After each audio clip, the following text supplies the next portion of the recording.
Religious కార్యక్రమంలో రావడం జరుగుతూ ఉన్నది. దాంట్లోనే భాగంగా నేను కూడా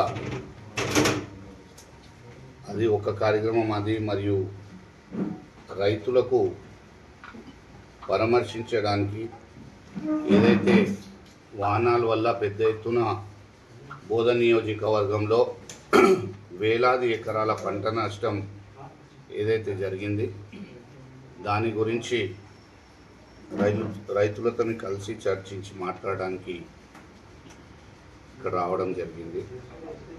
అలాగే చాలామంది బోధన్ నియోజకవర్గంలో రైతులు ఈరోజు బాధపడుతూ ఉన్నారు. అనేక విధాలుగా ఇక్కడ బోధన్ మండలంలో చూసుకుంటే మూసా, మందర్నా, ఉప్పర్గా, హంగిర్గా లాంటి గ్రామంలో దాదాపు పూర్తి నష్టం జరిగింది. అలాగే రంజల్ మండలాల్లో కందకుర్తి, బోర్గాం, నీలా, అలాగే మళ్ళా తాడ్విలోలి, అంగర్గా, పేపర్ మిల్ ఇవన్నీ కూడా గ్రామాలు పూర్తిగా నష్టపోయింది. పంటలన్నీ నష్టపోయినాయి. అలాగే నవీపేట్ మండలాల్లో నవీపేట్లో నాలేశ్వర్ కానీ, అలాగే కోస్లీ, మిట్టాపూర్, ఎంచా, బెనోలా, అలాగే అల్జాపూర్ ఇవన్నీ నందిగాం ఈ గ్రామాల్లో పెద్ద ఎత్తున మళ్ళా రైతులకు లాస్ జరిగింది. కనీసం ఈరోజు వరకు ప్రభుత్వ స్పందన అనేది ఏ విధంగా వాళ్లకు ఎక్కడ కూడా ఒక మాట కూడా ప్రభుత్వం తరఫున వాళ్ళకు రాలే. కనీసం వాళ్ళ ఒక పంటలు ఎట్లా ఖరాబ్ అయినాయి, ఏం జరిగింది, ఎంత నష్టం జరిగింది అని ఎమ్మెల్యే గారు పర్యటించి కనీసం వాళ్లకు ఆదుకునే విధంగా వాళ్ళతో మాట్లాడి, ఎందుకంటే ఆయన గతంలో ఇరిగేషన్ మంత్రిగా పనిచేసిండు, అపార అనుభవం ఉంది ఆయనకు. 3 సార్లు ఎమ్మెల్యే, 1 సారి మంత్రిగా పనిచేయడం జరిగింది. అయితే మొన్న ఎస్ఆర్ఎస్పి గేట్లు కూడా కావాలనే మళ్ళా గేట్లు తీయకుండా ఖమ్మం లాంటి ప్రాంతాలకు మేలు జరిగింది, కానీ బోధన్ నియోజకవర్గానికి పూర్తిగా నష్టం జరిగింది. ఈరోజు పెద్ద రైతులు చాలామంది ఫస్ట్ నన్ను టార్గెట్ చేసి నాతో స్టార్ట్ చేసి కథ అంతా నడిచింది. అదే పోయి ప్రభుత్వాలు వస్తాయి పోతాయి, ప్రజలే దేవుళ్ళు. మాకు అవకాశం ఇచ్చిండ్రు, ఇప్పుడు మీకు అవకాశం ఇచ్చిండ్రు, మంచి పరిపాలన చేసుకోండి, మీరు అభివృద్ధి కొరకు మేము మీతోని సహకరిస్తాం, మేము మీతో నిలబడతాం. మీకు ప్రజలు ఇచ్చిన అవకాశాన్ని మీరు యూజ్ చేసుకోవాలా. ఈరోజు దీనికి కక్ష తీసుకోవాలా అని 2 సంవత్సరాలు అయిపోయింది. ఇక 2 సంవత్సరాలు కక్ష అయిపోయింది, ఇంకా కూడా కక్ష తీరలేదు అంటే ఇంకొక సంవత్సరం మళ్ళా చేయండి. కానీ రాబోయే 2-3 సంవత్సరాలే ఉన్నాయి. నియోజకవర్గంలో ఎటువంటి అభివృద్ధి జరగలేదు. జరిగిందంటే మీరు ముందుకు రావాలా. ఎవరు వస్తారు చెప్పండి.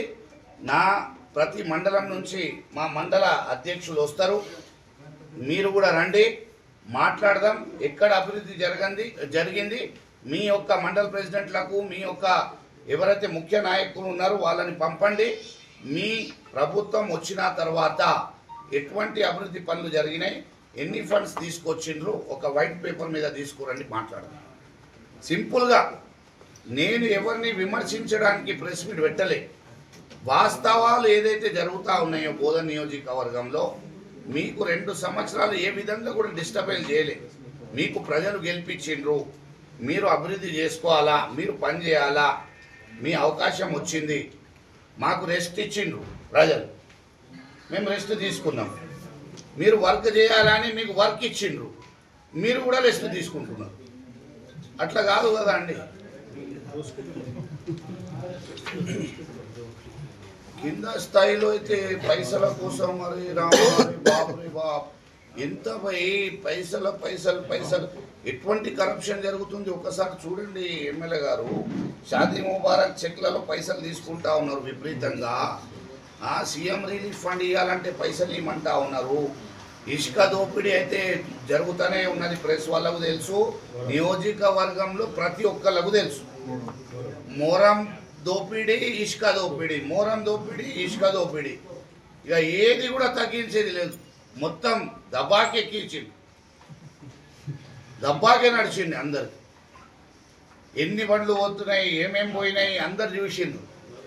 తర్వాత ప్రభుత్వ పనులకు అన్నారు, దీనికన్నారు, దానికన్నారు. ఎంత ఒక ఇల్లు కట్టుకున్న వాళ్ళంటే చచ్చిపోయినరు పాపం. చిన్న ట్రాక్టర్ తీసుకోవాలంటే 2,500 3,000 రూపాయలకు వాళ్ళకు చిన్న అది ఆటో గిటో ఏముంటుంది అది అది అది ఇచ్చిందండి. ఏ విధంగా చేస్తూ ఉన్నారండి? మీ పరిపాలన ఏంది, ఏం నడుస్తున్నది? మీరు రాష్ట్ర స్థాయి నాయకులు, మంత్రిగా పనిచేసిండ్రు. 4 సంవత్సరాలు 3 సంవత్సరాలు ఎమ్మెల్యే, మంత్రి, 5 సంవత్సరాలు చేసే అపార అనుభవం ఉంది. మీ చుట్టుపక్కల మీ కింద స్థాయిలో ఏం జరుగుతూ ఉన్నది ఒకసారి దృష్టి పెట్టాలని నేను రిక్వెస్ట్ చేస్తూ ఉన్నా. మళ్ళా ప్రజలకు అందుబాటులో ఉండేటట్టు మీ మంచి ఒక కార్యకర్తల టీంని అయితే అట్లీస్ట్ ఇక్కడ ఒక క్యాంప్ ఆఫీస్ పెట్టుకొని మళ్ళా ఏదైతే దరఖాస్తులు వస్తున్నాయో, ప్రజల బాధలు ఉన్నాయో అది చూడడానికి మీ పిఏ కానీ మీ ముఖ్య కార్యకర్తలు కానీ ఒక స్టాఫ్ని పెట్టి మళ్ళీ నియోజకవర్గ ప్రజలు పడుతున్న ఇబ్బందులు ఏమున్నాయి వాళ్లకు డే టు డే అందుబాటులో ఉండే విధంగా మీరు చూడాలని నేను విజ్ఞప్తి చేస్తూ ఉన్నా. ఈరోజు రాష్ట్ర వ్యాప్తంగా ప్రజలు ఏ విధంగా మోసపోయినరు, ఎంత కోపంలో ఉన్నారనేది మొన్న ఎలక్షన్లో తెలిసిపోతుంది. కానీ ఆ ఎలక్షన్ డ్రామా కూడా మీరు అంతా చూసిండ్రు. ఎంత మంచి డ్రామా నడిచింది. ఏ విధంగా స్టే వస్తుందని తెలుసు, అది చెల్లదని తెలుసు. చేస్తే కూడా గతం గుండు కొట్టుకోవాలా, ఎలక్షన్ చేస్తే ఖతం అయిపోతామని కూడా తెలుసు. అది ఏ విధంగా దాన్ని పోస్ట్పోన్ చేసిండ్రో అంతా కూడా బ్యూటిఫుల్ ప్లానింగ్ చేసి ఎలక్షన్నే ఖతం పట్టించి ఇక రేపు ఎలక్షన్ అవుతుందో లేదు నాకైతే నమ్మకం లేదు.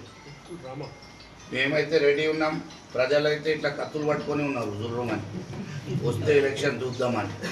అది మీకు కూడా ఇంటెలిజెన్స్ రిపోర్ట్ తెలుసు, అన్నీ తెలుసు ఏమవుతున్నది గ్రౌండ్ లెవెల్లో. మళ్ళీ ఎట్లా పోస్ట్పోన్ చేయాలా, హెడేక్ వద్దురా బాబు అని పోస్ట్పోన్ చేసి ఎమ్మెల్యే గారికి విజ్ఞప్తి చేస్తున్నాం. స్థానికంగా కనీసం 2 రోజులు వారంలో 2 రోజులు లేకపోతే ఒక్కరోజు వారంలో బోధనలో మీరు నివాసించాలా, ఇక్కడ ఉండాలా.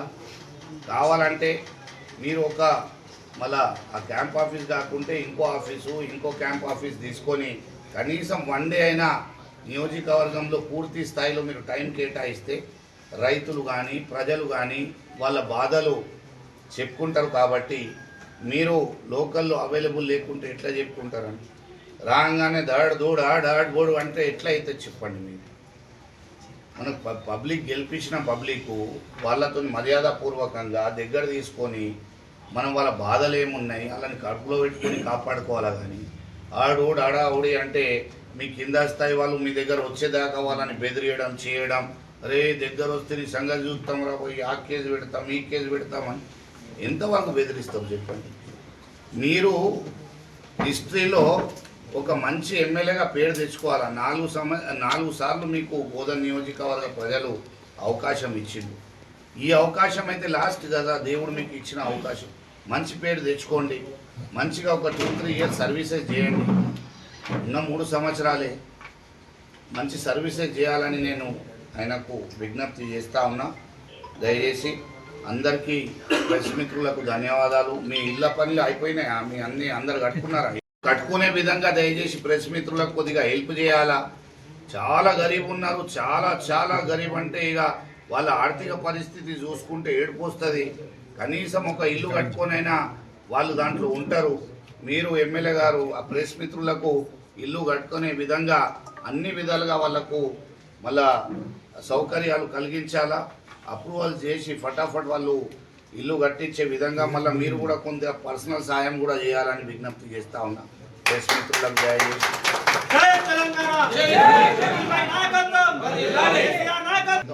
ప్రజలందరికీ మీ మధ్యలో ఉంటాం, మీకు ఆదుకుంటాం, రైతులతోనే ఉంటాం. గత 2 సంవత్సరాలలో అనేక విధాలుగా నన్ను కూడా ఇబ్బంది ఏ విధంగా పెట్టిండ్రు, ఏం చేసిండ్రు మీ అందరికీ తెలుసు. కొంతమంది అంటా ఉన్నారు బోధన్ని దోచుకున్నాడు, నిజామాబాద్ని దోచుకున్నాడు, అమెరికాని దోచుకున్నాడు, తెలంగాణని దోచుకున్నాడు, ఈ విధంగా మాట్లాడుకుంటా ఉన్నారు. కొద్దిగా చిల్లర యూజ్లెస్ పిల్లలు ఉంటారు కదా, చీప్ మోరికా కీడ అంటారు వాళ్ళు గోడ మీద పిల్లి అది ఎప్పుడు ఎటు ఉంటుంది తెలియదు. ఇటువంటి చిల్లరగాన్లు యూజ్లెస్ ఫెలోస్ అల్లది ఏం మాటలు ఉంటాయి. నియోజకవర్గంలో మా రక్తం ఇచ్చినాం, ప్రాణం ఇచ్చినాం. ఎమ్మెల్యే ఉన్నా ఎమ్మెల్యే లేకున్నా అనేక విధాలుగా సేవలు చేసినాం, అనేక విధాలుగా. ఎప్పుడు ఆలోచించలే. కరోనా లాంటి సమయంలో డైలీ 20,000 మందికి ఈరోజు ఫుడ్ పెట్టి సర్వీసెస్ చేసి కరోనా అయితే చచ్చిపోతే కూడా భయం లేకుండా వాళ్లకు సేవలు చేయడం జరిగింది. హాస్పిటళ్లకు తిరగడం కానీ వాళ్ళ ఇంట్లో ఏ ప్రాబ్లమ్స్ ఉన్నాయి చూడడం జరిగింది. అటువంటి పనులు మేము చేసినాం. మమ్మల్ని మా గురించి మాట్లాడే అర్హత మీకు లేదు. మాట్లాడాలంటే పబ్లిక్లో పోయి మాట్లాడండి, వాళ్ళు చెప్తారు ఎటువంటి సర్వీసెస్ ఎమ్మెల్యే సాబ్ చేసిండు, ఏ విధంగా ఆదుకున్నారు. మీ ఇంట్లో మీ పిల్లలకు అడగండి, మీ పిల్లలకు అడగండి, వాళ్ళు చెప్తారు ఎక్కడికి వెళ్ళి పైసలు తీసుకొచ్చి వాళ్ళని పోషించినాం అనేది. ఈ రాస్తున్న వాళ్ళకి చెప్తున్నా, ఎట్లా ఇల్లు కట్టుకున్నారు, ఎట్లా నీ పిల్లలని పోషించుకున్నారు, ఎట్లా పిల్లలకు విద్య అందించిండ్రు. మీ ఇంట్లో పోతే మీ భార్యలు వాళ్ళే చెప్తారు. నేను బయట వాళ్ళు చెప్పే అందరికీ తెలుసు ఇటువంటి మాట. చిల్లర మాటలు మాట్లాడుతూ ఉన్నారు. బతుకమ్మ పండుగ అయిపోయింది, ఆ చీరలు తీసుకొచ్చి ఆ గోదాంలో పడేసిండ్రు, మొత్తం ఖతం చేస్తూ ఉన్నారు. అంటే ఎటువంటి దౌర్జన్యాలు ప్రజల మీద జరుగుతున్నాయి, జర మీరు చూడండి. ఇప్పుడు ఇంకో మాట, ఇప్పుడు దివాళీ ఉంది, కనీసం దీపావళి ముందైనా ఆ చీరలు ఇచ్చేస్తే, ఎందుకంటే ఎలక్షన్ కోడ్ లేదు కాబట్టి కనీసం దీపావళి అయినా అక్క చెల్లెలు చేసుకుంటారు. మళ్ళా ఎమ్మెల్యే గారు చొరవ తీసుకొని ఇమీడియట్గా ఆ చీరలు అనేది ఇప్పుడు పంచితే వాళ్ళకు ఉపయోగపడతాయి దీపావళిలో అని నేను విజ్ఞప్తి చేస్తూ ఉన్నా. అలాగే ఎమ్మెల్యే గారికి కూడా మేము రిక్వెస్ట్ చేస్తూ ఉన్నాం, అభివృద్ధి కొరకు మేము అన్ని విధాలుగా మీకు సహకరించడానికి మేము రెడీ ఉన్నాము. మీరు ఎక్కడ రమ్మంటే వస్తాము. మీరు ఎటువంటి అభివృద్ధి కొరకు మాతోటి ఏం సహకారం కావాలా మేము అన్ని విధాలుగా పూర్తి స్థాయిలో నేను కానీ మా కార్యకర్తలు కానీ అన్ని విధాలుగా మేము తయారున్నాం.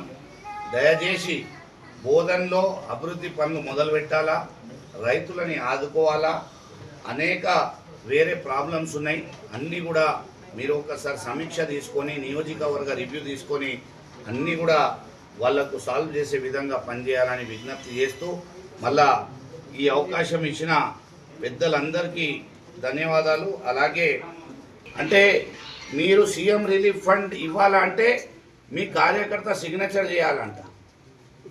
తెలంగాణ రాష్ట్రంలో ఒక గరీబ్ ఫ్యామిలీలో ఏమైనా జబ్బు వచ్చి బంగారం తాకట్టు పెట్టి జీవితం తాకట్టు పెట్టి అప్పులు తీసుకొని ఇల్లు అమ్మేసి పొలం అమ్మేసి విద్య చికిత్స చేసుకుంటే మళ్ళా మీ ఒక కార్యకర్త సంతకం చేసుకుంటే మీరు ఆయనకు సీఎం రిలీఫ్ ఫండ్ పెడతారంట. అంటే ఇది మీరు కరెక్టేనా? నేను ఎమ్మెల్యే గారికి జవాబు అడుగుతా ఉన్నా. దీనికి ప్రతి ఒక్క ఊర్లలో ఇది జరుగుతూ ఉన్నది. ఏ విధంగా మోసం నడుస్తూ ఉన్నది. ఒక ఆటో ఇసుక 3,000కి బ్లాక్మెయిల్ చేసి బ్లాక్లో అమ్మడం జరిగింది. ఇసుక దందా చూసుకుంటే అరే బాప్ రే బాప్ ఎవరన్నా అంటే అరే ఇది ఎమ్మెల్యే వాట అని చెప్తా ఉన్నా. కొన్ని ఫోన్ల రికార్డింగ్లో కూడా విన్నా, ఎమ్మెల్యే సాబ్ ఇంటికి పోతున్నది, ఎమ్మెల్యే సాబ్ దగ్గర పోతున్నది అని. మీకు ఆ విధంగా అది ఎంతవరకు సత్యం ఉన్నదో ప్రెస్ వాళ్ళకు తెలుసు, మీకు తెలుసు. మీరే తెలుసుకోవాలా ఏం నడుస్తూ ఉన్నది, వెనకాల ఏం నడుస్తూ ఉన్నది. ఆడ టిప్పర్లు పోతే ఒక డబ్బా పెట్టిండ్రు, అంటే సపరేట్గా, అంటే ఈ ఎమ్మెల్యే గ్రూప్కి సపరేట్ పైసలు, రాయల్టీ సపరేట్, దాంట్లో ఎక్కువ తీసుకొని పోతున్న వాళ్ళకు సపరేట్, కాంగ్రెస్ కార్యకర్తలు టిప్పర్లు ఆటో ఉన్న వాళ్ళకు సపరేట్. అట్లా చేసి విపరీతంగా మొత్తం ఇసుకని తొలగించేసారు. బోధనలో ఉన్న ఇసుక అంతా కూడా ఈ 22 మంత్స్లో మొత్తం మంజిరా గింజిరా అంతా ఖాళీ చేసి పడేసిండు. అంటే అంత ఆకలితోని హంగర్తోని మీ కరప్షన్ ఏంది, మా ప్రభుత్వం ఏంది, మీరు ఒక్కసారి ఆలోచించాలి. ఈరోజు వరకు బోధన్ నియోజకవర్గంలో 1,00,000 రూపాయలు పని చేయలేదు తీసుకొచ్చి. ఏడైనా పనులు మేము చేసిన పనులకు శంకుస్థాపన చేస్తూ ఉన్నాం. మేము తెచ్చిన పనులకు శంకుస్థాపన చేస్తూ ఉన్నారు. ఒక గరీబ్కి ఇల్లు అలాట్ చేస్తే దానికి క్యాన్సిల్ చేసి బెదిరించి మళ్ళీ మీ కార్యకర్తల్ని అలాట్ చేస్తూ ఉన్నారు. ఈ విధంగా ప్రభుత్వాలు నడుస్తాయా? గతంలో మేము 10 సంవత్సరాల పాలనలో కులాలకు, మతాలకు, పార్టీలకు అన్నిటికీ అతీతంగా బోధన్ బిడ్డలకు న్యాయం చేసే విధంగా ఏ కులం అడగకుండా, మతం అడగకుండా, పార్టీలు అడగకుండా అందరికీ న్యాయం చేసినాం.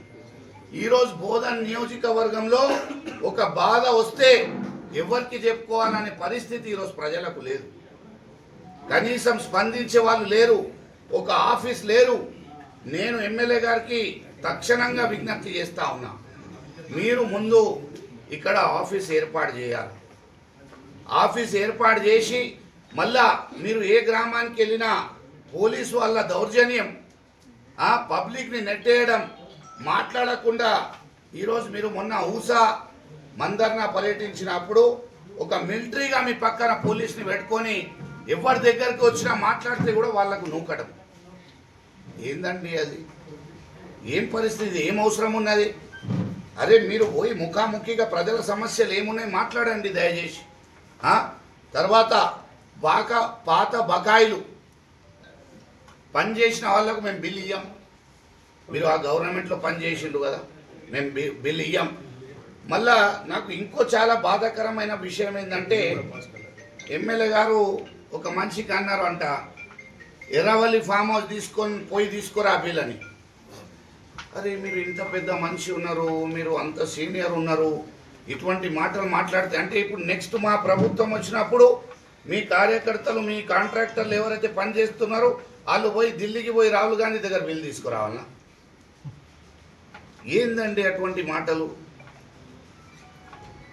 దయచేసి నేను రిక్వెస్ట్ చేస్తా ఉన్నా, గరీబ్ మనుషులు పని చేసుకున్నారు, ఏదో కాంట్రాక్టింగ్ చేసుకొని ఏదో బ్రతకడానికి అప్పులు తీసుకొని ఇంట్రెస్ట్ మీద పైసలు తీసుకొని 3.5 సంవత్సరాలు అయిపోయింది. వాళ్ళు చాలా బాధపడతా ఉన్నారు. దయచేసి వాళ్ళ బిల్లు అన్నీ చెల్లించాలని మేము డిమాండ్ చేస్తూ ఉన్నాం. చిన్న కాంట్రాక్టర్లు ఉన్నారు, ₹1,00,000 వచ్చేటోళ్ళు ఉన్నారు, 50,000 రూపాయలు వచ్చేటోళ్ళు ఉన్నారు. ఈడ మీ కింద స్థాయి కార్యకర్తలు గింత కమిషన్ ఇస్తేనే మీ బిల్లు ఇస్తాం, మీ లైన్లో పెడతాం. 25% తీసుకురండి, మేము బిల్లు ఇస్తాం. అచ్చా, కొంతమంది 25% తీసుకొని కూడా బిల్లు ఇస్తలేరు. 25% తీసుకొని కూడా బిల్లు ఇస్తలేరు. ఎట్లా అవుతుందండి చెప్పండి? నేను అందరికీ అంటలే, కాంగ్రెస్ పార్టీలో ఉన్న కొంతమంది కార్యకర్తలు ఎమ్మెల్యేకి కూడా ఇక్కడ బద్నాం చేస్తూ ఉన్నారు. ఎమ్మెల్యే గారు దయచేసి వారి మీద దృష్టి పెట్టాలని నేను చెప్తా ఉన్నా, అడుగుతా ఉన్నా, రిక్వెస్ట్ చేస్తూ ఉన్నా, డిమాండ్ కూడా చేస్తూ ఉన్నా. ఇది కరెక్ట్ పద్ధతి కాదు. మీరు కింద స్థాయిలో ఏం నడుస్తున్నది దయచేసి మీరు కనుక్కోవాలా. మీరు మాట్లాడతారు 4 మంది నాయకులతో, ఆ 4 కూడా మీతో నారాజు ఉంటారు. కింద మళ్ళీ వేరే విధంగా మొత్తం కథ నడుస్తూ ఉన్నది. దయచేసి మీరు ఆలోచించాలా, చేయాలా అని నేను విజ్ఞప్తి చేస్తూ ఉన్నాను.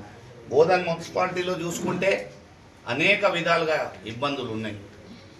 మీరు ఒక స్పెషల్ ఆఫీసర్ ప్రత్యేకంగా బోధన్ మున్సిపాలిటీకి ఎలక్షన్ అయ్యే వరకు ఒక స్పెషల్ ఆఫీసర్ని కేటాయించి ఇక్కడున్న జబ్బులు కానీ, ఇక్కడున్న క్లీనింగ్, స్ట్రీట్ లైట్స్, రోడ్ల పరిస్థితి చాలా దారుణంగా మారింది.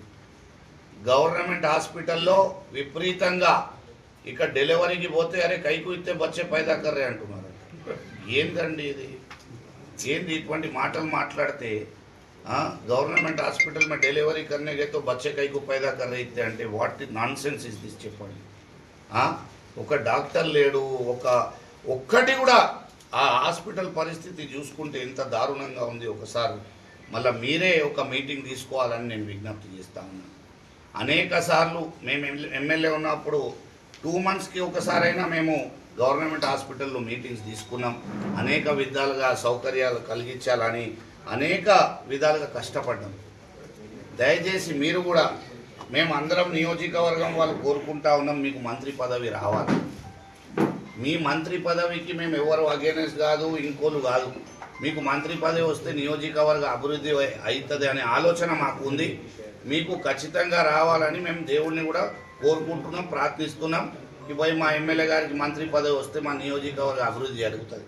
కానీ అది వచ్చే వరకు నేను అభివృద్ధి చేయను అంటే కూడా తప్పు కదా అండి. దయచేసి ఎమ్మెల్యే గారు అభివృద్ధి మీద మీరు దృష్టి సాధించాలా. ఈరోజు రైతులు పడుతున్న కష్టం, ఈరోజు నష్టపరిహారం అనేది చాలా, ఈరోజు దాదాపు 25,000 నుంచి 30,000 ఎకరాలు దాదాపు బోధన్ నియోజకవర్గంలో డ్యామేజ్ జరిగింది. దయచేసి ఆ డ్యామేజ్ని ఇమీడియట్గా మీరు కంప్లీట్ చేయాలా. వాళ్ళకు ఏదో ఒకటి మీరు ఒక్క ఎకరానికి 10,000 కానీ 15,000 కానీ 20,000 కానీ 35,000 దాదాపు ఎకరానికి ఖర్చు వచ్చింది. కనీసం దాంట్లో సగమైన 17,000 రూపాయలు కనీసం వాళ్లకు చెల్లించాలని నేను డిమాండ్ చేస్తూ ఉన్నాను. అలాగే ఏదైతే పోలీస్ వ్యవస్థ దారుణంగా బెదిరియడం, కేసులు పెట్టడం, కొట్టడం, ఇంత హ్యూమన్ రైట్స్ని కూడా చూడకుండా చాలా లా అండ్ ఆర్డర్ వ్యవస్థ అనేది చాలా దారుణంగా మారింది. ఏదో చిన్న మాటలు మాట్లాడితే కేసులు పెడతా ఉన్నాం. నేను మీ అందరికీ హెచ్చరిస్తూ ఉన్నా, చూడండి, తెలంగాణలో ఇటువంటి సంప్రదాయం లేదు. మీరు ఏదైతే చేస్తూ ఉన్నారో ఇదే సంప్రదాయాన్ని మీరు కంటిన్యూ చేయాలా అనుకుంటున్నారంటే రేపు రాబోయే రోజుల్లో మీరే బాధపడతారు. ఇవన్నీ కూడా రివర్స్ మీ మీద వస్తాయి. చెయ్యకండి. 2 సంవత్సరాలు ఆల్రెడీ అయిపోయినాయి. మీరు ఇటువంటి దానికి పాల్పడితే మీ దగ్గర కూడా ఇంట్లో పిల్లలు ఉన్నారు, అన్నదమ్ములు ఉన్నారు, అక్క చెల్లెలు ఉన్నారు, ఫ్యామిలీలు ఉన్నారు. ఒక్క ఊర్లో మనం బ్రతుకుతాం. పొద్దున లేస్తే అందరు ముఖాలు చూస్తాం. ఒక గరీబ్ మనుషులని పట్టుకొని వాళ్ళని బెదిరించి వాళ్ళ మీద అట్రాసిటీస్ కేసులు పెట్టడం, ఆ కేసు ఏ కేసు ఎన్ని కేసులు, దాదాపు బోధన్ నియోజకవర్గంలో 2,000 పైచేలకు కేసులు మా కార్యకర్తల మీద దాదాపు పెట్టడం జరిగింది. రక్తనీళ్ళు ఏడుస్తూ ఉన్నారు. ఎందుకంటే వాళ్ళు దసరా పోయింది, దీపావళి పోయింది. కౌలు రైతులు 30,000 రూపాయలకి ఏదైతే కౌల్లో తీసుకుంటారో ఎకరం, ఈసారి 45,000 50,000 పెట్టి కౌలు రైతులు కౌలుకి తీసుకున్నారు భూములు. తీసుకున్న తర్వాత ఆ బోనస్ వస్తుందని మళ్ళా అది బెల్లం పెట్టిండ్రు. ఆ బోనస్ లేదు, మట్టి లేదు, ఏం లేదు, ఏం రాలే. ఈ అన్ని కథలు చాలా ఉన్నాయి చెప్పడానికి, చెప్తాను ఇప్పుడు. అయితే పాపం వాళ్ళైతే పూర్తిగా 100% సూసైడల్ సిచ్యువేషన్ వాళ్ళది ఉంది. ఈరోజు వాళ్ళు ఆత్మహత్యలు చేసుకునే పరిస్థితి, రైతుల పరిస్థితి ఉన్నది బోధన్ నియోజకవర్గంలో. చాలా బాధపడతా ఉన్నారు రైతులు. ఎమ్మెల్యే గారికి నేను విజ్ఞప్తి చేస్తూ ఉన్నా, దయచేసి అన్ని గ్రామాలు మీరు పర్యటించి కలెక్టర్ గారికి, అగ్రికల్చర్ సిబ్బంది, రెవెన్యూ సిబ్బంది అందరినీ తీసుకొని మళ్ళీ ఇక్కడ ఉన్న ముఖ్యమంత్రి గారితో ఇమీడియట్గా వాళ్ళకు నష్టపరిహారం ప్రకటించి ఇమీడియట్గా వాళ్ళకు నష్టపరిహారం ఇప్పించాలని నేను డిమాండ్ చేస్తూ ఉన్నా బీఆర్ఎస్ పార్టీ తరఫున. అలాగే బోధన్ నియోజకవర్గంలో ఎట్లా మోసం చేసి ఎలక్షన్ గెలిచిండ్రో ఈరోజు ప్రజలకు నేను అడుగుతా ఉన్నా. కాంగ్రెస్ పార్టీ చేసిన మోసం, ప్రెస్ మిత్రులు ఇక్కడ చాలామంది ఉన్నారు, ప్రెస్ మిత్రులు కూడా చాలామంది చూసిండ్రు. ఓకే, ఈరోజు కాంగ్రెస్ ప్రజలకు ఇవ్వాల్సిన బకాయిలు ఒక్కొక్క మనిషికి ఎవరెవరికి ఏమి ఇవ్వాలా ఇవన్నీ కూడా క్లియర్ కట్గా దీంట్లో రాసి ఉంది. నేను మీ ముందు స్పష్టంగా నేను చదివి చూపిస్తా ఉన్నా. ఈరోజు ఈ బాకీలన్నీ కూడా మళ్ళా ప్రభుత్వం ఎట్లా చెల్లిస్తుంది, ఎమ్మెల్యే గారు ఏ విధంగా బోధన్ నియోజకవర్గ ప్రజలకు న్యాయం చేస్తారు, దయచేసి చెప్పాలని నేను విజ్ఞప్తి చేస్తా ఉన్నా. ఇక్కడ మనం చూసుకుంటే దాదాపు మహిళలకు నెలకు 2,500 రూపాయలు ఇస్తా అని చెప్పిండు. 22 నెలల ప్రభుత్వంలో 55,000 ఒక్కొక్క మహిళకి తెలంగాణ రాష్ట్ర వ్యాప్తంగా మరియు బోధన్ నియోజకవర్గంలో ఒక్క మహిళకి 55,000 రూపాయలు ఈరోజు చెల్లించే బాధ్యత ప్రభుత్వానికి. అలాగే వృద్ధులకు, బీడీ కార్మికులకు పెన్షన్ 4,000 రూపాయలని హామీ ఇచ్చిండ్రు. దాన్ని 22 నెలలు పట్టుకుంటే 40,000 రూపాయలు ఆ బకాయిలు ఉన్నాయి. అలాగే దివ్యాంగుల పెన్షన్ పాపం హ్యాండిక్యాప్ వాళ్ళకు కూడా మోసం చేసిండు. హ్యాండిక్యాప్ వాళ్లకు 6,000 రూపాయలు ఇస్తామని చెప్పిండు. ఒక్కొక్క దివ్యాంగులకు 44,000 రూపాయలు ఈరోజు ప్రభుత్వం కానీ ఇక్కడ ఉన్న స్థానిక ఎమ్మెల్యే గారు బకాయి ఉన్నారు. అది కూడా బకాయి చెల్లించాలని మేము డిమాండ్ చేస్తూ ఉన్నాం. అలాగే కళ్యాణ లక్ష్మి షాదీ ముబారక్ ఆడబిడ్డల పెళ్ళిళ్ళకు తులం బంగారం ఉన్నది కదా, మళ్ళీ ఎన్ని పెళ్ళిళ్ళు అయినాయి, ఎంతమంది ఆడబిడ్డలకు తులం బంగారం బాకీ ఉన్నది, అది కూడా లెక్క చేసుకొని చెల్లించాలని విజ్ఞప్తి చేస్తున్నాం. అలాగే విద్యార్థులకు స్కూటీలు అన్నారు. పాపం ఆడబిడ్డలు స్కూటీలు వస్తాయని ఇంట్లో పోయి తల్లిదండ్రులకు అమ్మ కాంగ్రెస్కి ఓటు వేయండి, మీరైతే బండి ఇప్పియలే, మన ఆర్థిక పరిస్థితి బాగాలేదు, మళ్ళీ ప్రభుత్వం ఇస్తా అన్నది కదా, మేము నడుచుకుంటూ పోతున్నాం కాలేజ్కి స్కూల్కి, స్కూటీ వస్తుంది కాంగ్రెస్కి ఓటేయమని చిన్నపిల్లలు వాళ్ళ తల్లిదండ్రులకు కన్విన్స్ చేయడం జరిగింది. మళ్ళీ వాళ్లకు మోసం చేయడం జరిగింది. అలా స్కూటర్లు అన్నీ కూడా ఆ బకాయిలు ఉన్నాయి. ఫీ రీఎంబర్స్మెంట్ అన్నారు. కాలేజ్ విద్యార్థి ఒక ఫీజు బకాయిలు దాదాపు 8,000 కోట్ల బకాయిలు ఉన్నాయి. ఫీ రీఎంబర్స్మెంట్ అది కూడా చెల్లించలేదు. అలాగే వచ్చేస్తే రైతులకైతే ఘోరంగా మోసం. ఇక రైతులకు ఎట్లా మనకు మార్పు కావాలంటే మార్పు అయింది కానీ శని మార్పు తలిగింది. ఈ ప్రభుత్వం వచ్చినాక ఓన్లీ శని. రైతు భరోసా 4 ఎకరాల రైతులకు కౌలు రైతులకు దాదాపు 76,000 రూపాయలు బకాయిలు చెల్లించాలా. రుణమాఫీ దాదాపు 2 లక్షల రూపాయలు ఇవ్వాలా. అంటే దాదాపు 2,76,000 రూపాయలు ఒక్కొక్క రైతుకి ఈరోజు ప్రభుత్వం బాకీ ఉన్నది. అలాగే చూసుకుంటే వరి పంట బోనస్ 500 రూపాయలు అన్నారు. ప్రతి ఎకరానికి 12,500 4 పంటలకు 12,500 రూపాయలు ఇవ్వాలా. ఒక పంటకి దాదాపు 4 పంటలు అయితే 50,000 రూపాయలు 500 చొప్పున ఈరోజు ప్రతి ఒక్క రైతుకి బకాయి ఉన్నది. బోనస్లు ఎక్కడ పోయింది బోనస్? అలాగే రైతు కూలీలకు ఉపాధి హామీకి సంవత్సరానికి 12,000 రూపాయలు అన్నారు. 2 సంవత్సరాలు రైతు కూలీలకు 24,000 రూపాయలు ఇవ్వాలి సంవత్సరానికి. ఎటు పోయినాయి? ఇంత మోసం చేసి ఓట్లు వేయించుకున్నారు. ప్రజల్ని తప్పుదోవ పట్టించి ఎన్ని మోసాలు, ఇంత పెద్ద ఎత్తున మోసం భారతదేశంలో ఏ ప్రభుత్వం కూడా ఏ పార్టీ కూడా ఇంత పెద్ద ఎత్తున మోసం అనేది చేయలేదు. అలాగే చూసుకుంటే నిరుద్యోగులకు 2 లక్షల ఉద్యోగులకు దాదాపు 88,000 రూపాయలు ఇవ్వాల నిరుద్యోగ భృతి 2 లక్షల విద్యార్థులకు. ఓకే. అలాగే విద్యా భరోసా కింద విద్యార్థులకు 5 లక్షల రూపాయలు బకాయిలు. విద్యా భరోసా అన్నారు. చదువుకున్న వాళ్ళకు ఉద్యోగం లేదు, చదువుకుంటున్న వాళ్ళకు ఫీజు లేదు, మళ్ళీ భరోసా అని 5 లక్షలు అన్నారు. ఇంత పెద్ద ఎత్తున అంటే ఇంత పెద్ద చీటింగ్ జరిగింది. ఒకసారి దయచేసి ప్రజలందరూ కూడా గమనించాలని నేను విజ్ఞప్తి చేస్తూ ఉన్నా. ఈరోజు బోధన్ నియోజకవర్గంలో ప్రతి ఒక్క ఇంటికి ఈ బకాయి కార్డులు తప్పకుండా ఇస్తాం. మీ యొక్క గ్రామాల్లో కాంగ్రెస్ నాయకులు తిరిగితే ఏ విధంగా అయితే మీకు అబద్ధాలు మాట్లాడినరో మీ యొక్క బకాయి కార్డుని వాళ్ళకు చూపియండి. మీ ఆస్తులు అమ్మి మాకు పైసలు ఇవ్వమని చెప్పాలా. మీరు మోసం చేసి మాతోనే ఓట్లు వేసుకున్నారు, మా పైసలు మా హక్కు ఏడున్నదని దయచేసి అందరు కూడా నియోజకవర్గ ప్రజలు అందరు కూడా డిమాండ్ చేయాలా, అడగాలా అని నేను అందరికీ విజ్ఞప్తి చేస్తూ ఉన్నా. అలాగే ఆటో కార్మికులకు సంవత్సరానికి 12,000 రూపాయలు అన్నారు. ఆటో కార్మికులకు దాదాపు 24,000 ఇవ్వాలా. ఇది కాకుండా ఇంకా ఒక 420 హామీలు ఉన్నాయి. 420 గవర్నమెంట్కి 420 హామీలు ఉన్నాయి. అది ఎటు పోయినాయి? 420 గవర్నమెంట్కి 420 హామీలు అది ఎటు పోయినాయి? ఈరోజు బోధనలో దిక్కులేని పరిస్థితి. ఎక్కడ కూడా క్యాంప్ ఆఫీస్ని బంద్ చేసి పెట్టిండ్రు. ఇక్కడేమైనా అడ్డా వేస్తే ప్రజలు వచ్చి తంగ్ చేస్తారు, ప్రాణం తింటారు.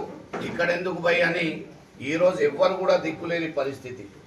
మీ కింద స్థాయి నాయకులు ఎమ్మెల్యే గారు అందరికీ బెదిరిస్తూ ఉన్నారు. మీ కింద స్థాయి నాయకులు ఎమ్మెల్యే గారు గమనించాలా. మీరు ఒక జెంటిల్మెన్గా ప్రవర్తిస్తారు, అది ఓకే, అది సపరేట్ విషయం. కానీ మీ కింద స్థాయిలో ఏం జరుగుతున్నది అనేది మీరు ఒకసారి చూడాలి.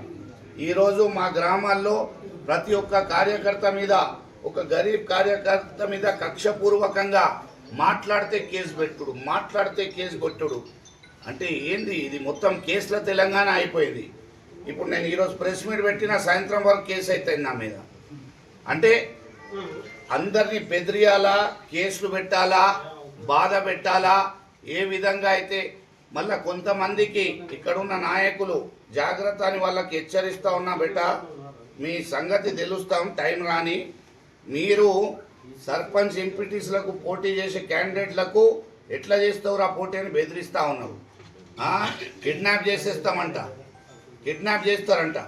ఇటువంటి బెదిరింపులకు పాల్పడతా ఉన్నారు. నా దగ్గర రికార్డింగ్లు ఉన్నాయి, అన్నీ ఉన్నాయి. టైం వచ్చినప్పుడు బయట పెడతా మీ అందరి సంగతి ఏమున్నదో.